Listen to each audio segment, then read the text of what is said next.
Hey YouTube, welcome to another video. Thanks for joining today.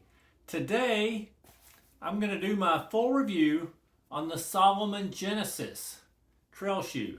I got this late in the year. Actually, it was given to me by a rep from Salomon, so thank you Salomon very much.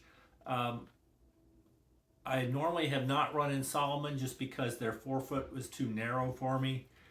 I would still not say these are super wide. They're not like my Topos or Ultras, but I would at least say it's a medium forefoot, and I was able to run in it fine. Other than that, I would say these are true to size. The fit was good. Because you can see the pointy toe, I actually did end up with a fair amount of toe space at the end, but they fit pretty well through the midfoot, and they held on everywhere else. You can see it's well cushioned around the collar. The tongue is pretty well cushioned. It's got this neat speed lacing system, which I find easy to adjust on the go, which was pretty nice. It has a really nice matrix upper, which I found really breathable and actually very comfortable. It actually wrapped on your foot really well. Something I really like about it is it has this active chassis thing on each side. And that actually makes this shoe very stable. Even though it's not necessarily got a super wide footprint, it's very stable for a trail shoe. And most trail shoes, you really don't buy stability trail shoes.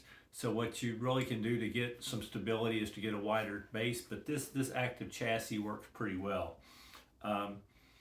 It has their energy foam midsole. It actually has a stack height of 34 in the heel and 26 in the forefoot for an 8mm drop. I'm usually a person that prefers 6mm and less, so that's probably the only reason why I won't take these to a ton of mileage, just because they're a little bit bigger drop than I prefer. But I can tell you it's still a very nice shoe, and if you don't mind an 8mm drop, this is probably a shoe to consider. That energy foam midsole, I would say it's kind of a balanced cushion. It's not real squishy soft, but it's not real super hard either. It's kind of got some firmness, but it definitely gives you enough cushion, especially with that 34mm stack height. So I actually found it pretty comfortable. It has what they call Conta-Grip outsole, and I think this is a really good outsole. It seemed to grip real well on all technical terrains. I ran out at Cedar Ridge Preserve, which is very rocky, and it did a great job. I also did some running and hiking in the rain, and it held well there.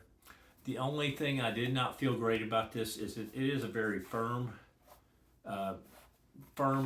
rubber, the Conta-Grip, and out at Cedar Ridge Preserve there's a lot of railroad ties for erosion, and I did not feel very confident on those, just because the sole doesn't flex a lot, and it just felt hard, and I was afraid I was going to slip off. But other than that, the grip was great. When you're on the dirt, no problem at all. So they were actually very nice.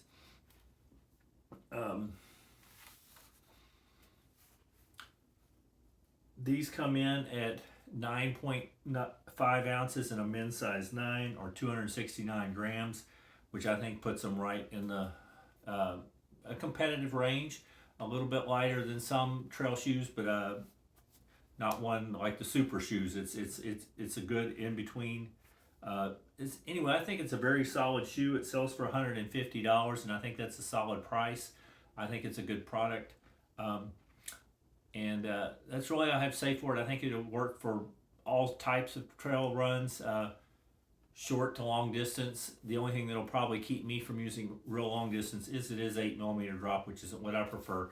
And the toe box is still a little tighter than what I like, but it's not bad at all. I was actually very comfortable in a medium toe box. Anyway, very good shoe. I would highly recommend it if you're interested at all. Anyway, if you enjoyed the video, please consider hitting the thumbs up, the like button.